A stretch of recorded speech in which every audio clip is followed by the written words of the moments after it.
Welcome to Around the Weird. Here's your host, the museum curator of the strange and unusual, Mr. Nothing.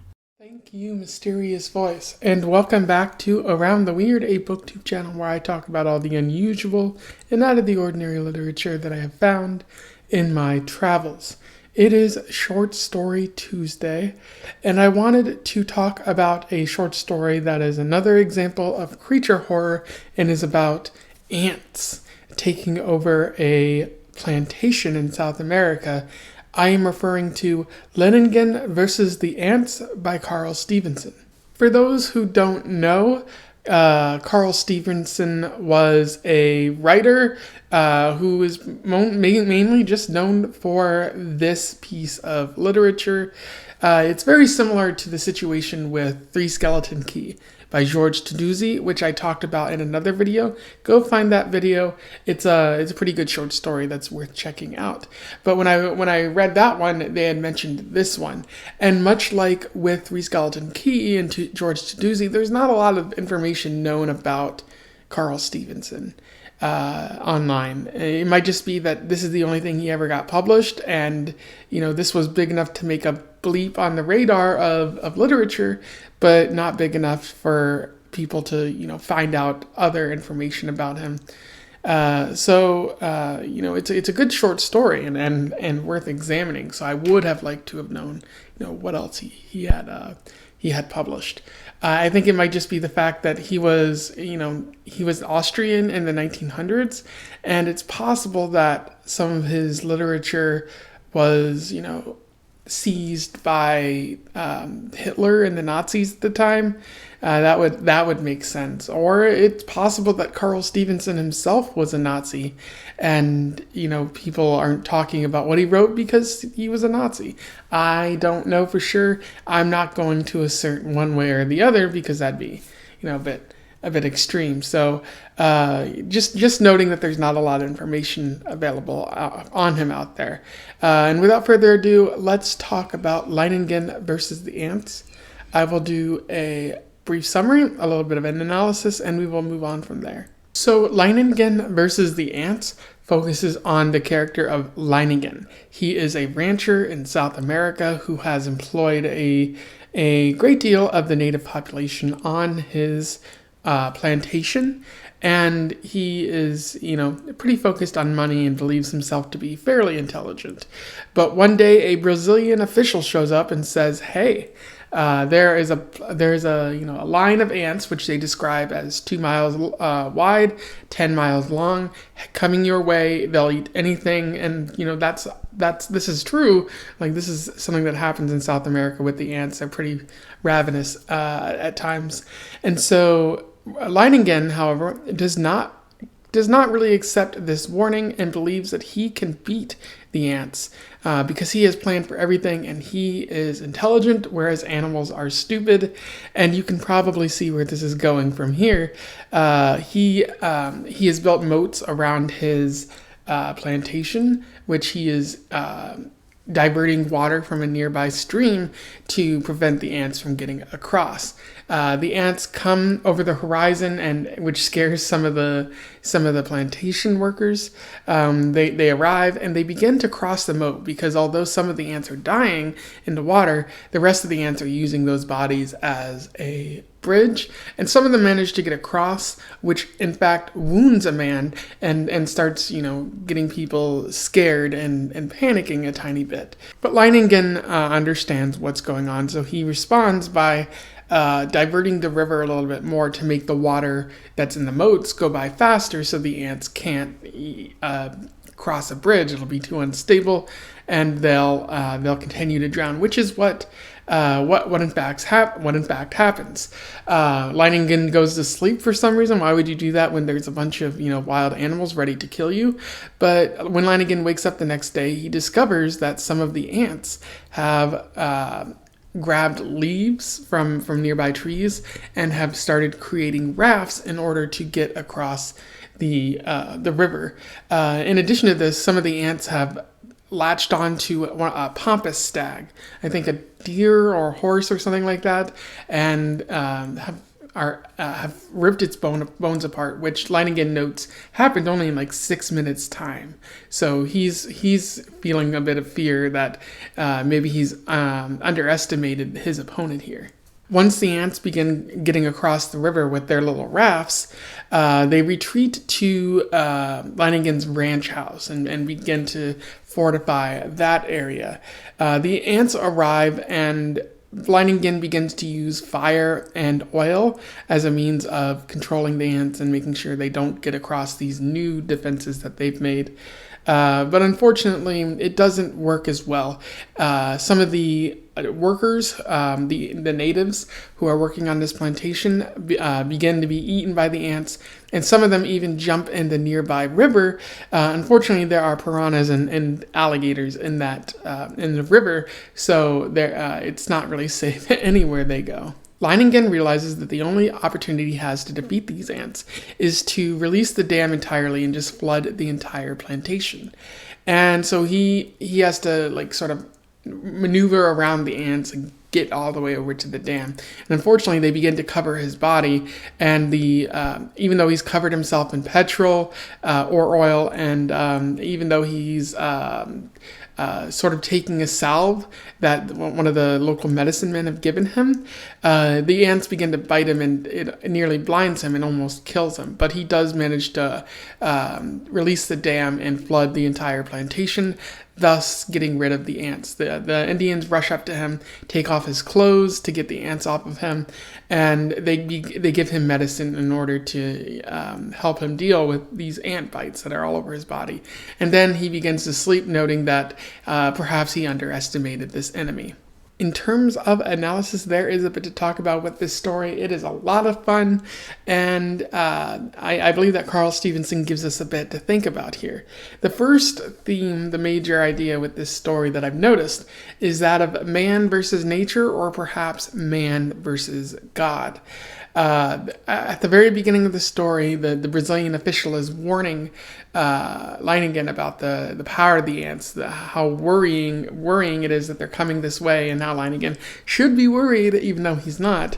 And he equates it to an act of God. And so allow me to quote this to you. The Brazilian official threw up lean and lanky arms and clawed the air with wildly distended fingers. Leinengan, he shouted, "You're insane. They're not creatures you can fight. They're an elemental, an act of God. 10 miles long, 2 miles wide, ants, nothing but ants." And you can really get at the fear and the worrying nature of this massive force of ants that are coming this way. I like how he uses the word like elemental, and also saying an act of God, that these aren't perhaps 100% part of nature, but rather it's biblical. Like God is, much like how he caused the flood to happen, he's also bringing down these ants as a sort of plague upon the humanity. So pretty worrying, and I like the language that Carl Stephenson is using here. And of course, Leinengan doesn't fear these ants. He believes that he is prepared for everything in his plantation, whether it be beast or the elements. Leinengan has prepared this because he is intelligent, according to himself, and so he has planned for every situation. It's pretty clear that he believes that the dominant trait of man is that they are intelligent, whereas animals are stupid. And how could nature, without its intelligence, really pose any threat to humanity? Of course, you know that like that's the usual comeuppance for a character. Like any character that believes that they can truly dominate nature, like in Jurassic Park, for instance, or even in Three Skeleton Key, like you're gonna suffer the effects of that hubris, and that's what happens in this story. But not because the animal's force overpowers man. Rather, Leinengan seems to forget that animals can be intelligent too. And you see this in nature, how like crows, dolphins, whales, apes, like they have similar intelligence, or they are smart enough to problem solved. And that's exactly what the ants are doing in this story. They come across a moat filled with water, so they build a bridge to get over it. They can't, like, the water becomes too high, so what they do is they grab some leaves and start building rafts to get across the moat. Like these ants use their own form of intelligence to solve all the problems that they're coming up with. And Leinengan realizes too late that he underestimated the intelligence, or even, the basic problem solving skills that these ants seem to possess. And that he almost dies as a result of that. And several natives get killed as a result, because he thought that, even the smallest creatures, like, they couldn't be smart. And so, just understand, never underestimate your opponent. Another thing I like about this story is how the ants are portrayed as an overwhelming, invading military force. That was kind of the case in Three Skeleton Key 2 with the rats, like how they were trying their best to basically get at the lighthouse keepers in the story, and the sailors in the various boats that were coming by. The rats would refuse to give up, and would probably kill everyone if they got the chance. And that's exactly what's happening here in this story. At multiple points in this story, Carl Stephenson describes these ants using military terms, like the way they're focused, the way they're structured, is similar to that of a troop or a company of soldiers marching in a specific direction in order to achieve their aims. They're learning from their mistakes that they've made and re-strategizing in the process. They're chasing down the enemy when they're in retreat. So this is very much a war zone, and I think Leinengan revels in the fact that this is kind of a war zone, because he wants to show his military prowess against a force that he believes that he can overcome. But once again, these ants, which have a structured society, if you're familiar with biology and whatnot, they're not just going to go down without a fight. At the very beginning of the story, there's a really good sort of description of these ants that I feel fits that, and let me describe that to you. It was a sight one could never forget.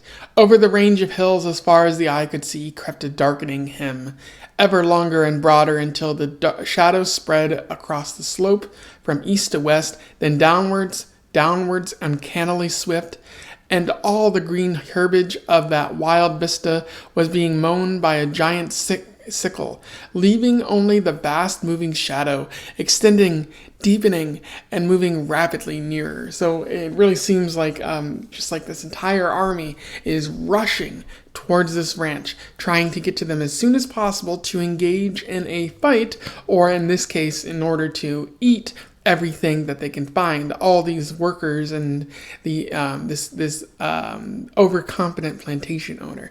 And I really like how Carl Stephenson uses this sort of imagery of an army to compare it to the ants and the struggle that Leinengan is having. I will say that the one thing that I don't like about this story is Leinengan himself. I think we're supposed to feel sympathetic towards Leinengan, and want to see him win against this terrible enemy. However, Leinengan is racist towards his employees. He's sexist towards the women, saying that if any time women or oxen get involved, there's sure to be a panic. So he's sexist, and then he's also, worse than anything, he's a capitalist, a colonialist, imperialist.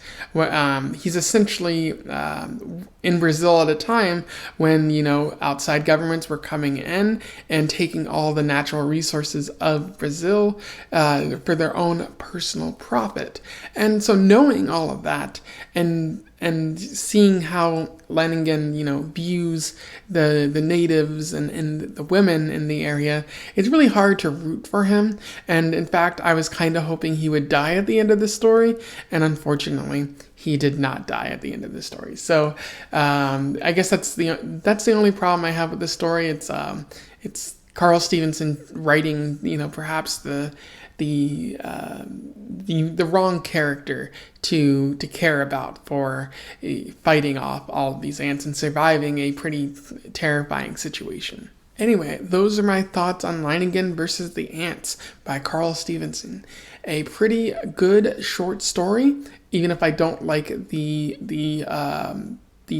main character. I still think it's pretty wonderful. It's very tense, and Carl Stephenson manages to write a creature horror story that captures wonderful tension and wonderful fear about being something so gross and creepy as being devoured by ants, and just that kind of awful death that one would feel from that.